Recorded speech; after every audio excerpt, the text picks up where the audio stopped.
Hi, I'm Yvonne Balsa with Speaking J. My guest today is Father Santora, who's the pastor of Grace, Our Lady of Grace Church in Hoboken. And for those who read the Jersey Journal, he's also a contributor. He's a writer, and his column is about religion around Hudson County, I believe. Yes. Tell me a little bit about your column anyway. Well, I've done it for 10 years now. That And the whole idea is to sort of capture the landscape of faith and religion in Hudson County, which is so diverse. And it could be events, it could be churches, it could be people, programs. And what's nice about it now is that people will call me and share what's going on, so that there's always this reservoir of things to write about. So it's good that way. It's nice. Anyway, for those of you who are not aware, Father Santora was also a member on the Jersey City Board of Education. He was there for how many years? From when they started 1989, the end of 89, until 96. Oh, so you've been there a while in terms of under the state takeover. Right.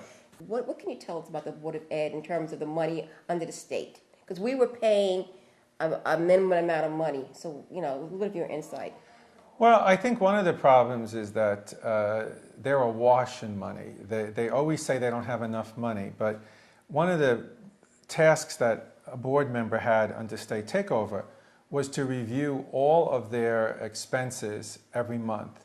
And not only do they pay well, but it's like everything is done, I call it a la carte education. If a teacher helps with exams, they get extra pay. If a teacher does tutoring, they get extra pay.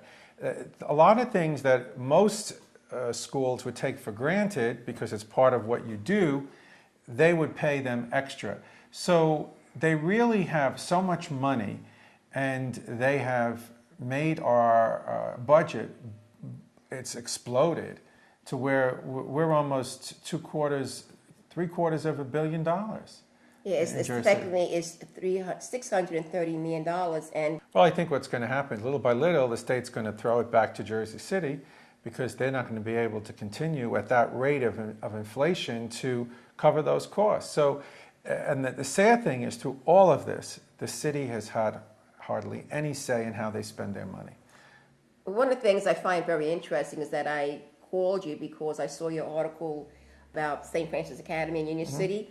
And it's a Catholic school, and it's an academy because it's not part of a parish, I'm not mistaken? Right, it's a private school run by the religious order that staffs it, the Franciscan Sisters. And so they own the building, and they're responsible for the school. So what we have right now is a school that is, their tuition is $3,900 a year. And I did this comparison throughout our area, is that Jersey City's tuition right now is $22,000. Hoboken, which is my neighbor, $30,000. Now, I graduated from Hoboken High School, and I doubt it was like in the hundreds when I went to school, because I had a friend who had to pay tuition.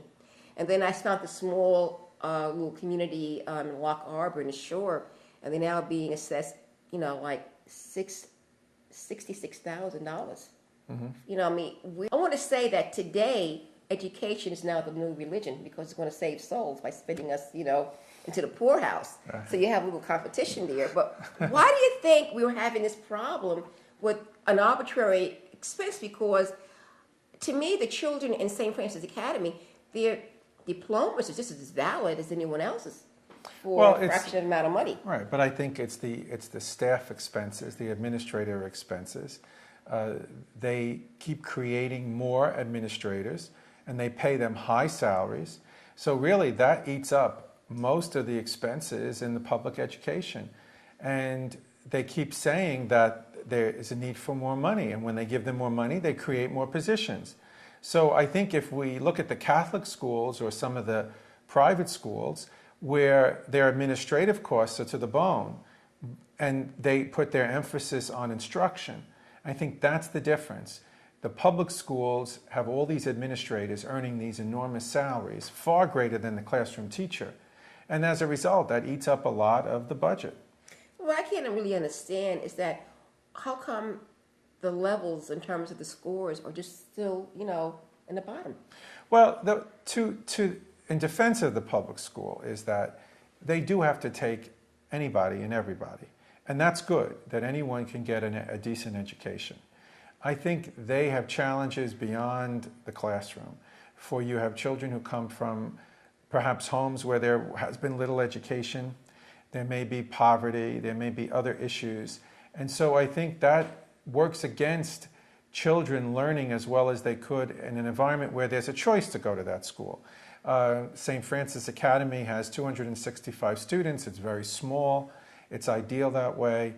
The parents who are sending their children there, many of them themselves have very good education. But what I was impressed with too is 75% of those children are Hispanic origin. So they're really serving the population right around that school. So in one sense, you might say they have the same challenges as a public school, except their parents choose to send them.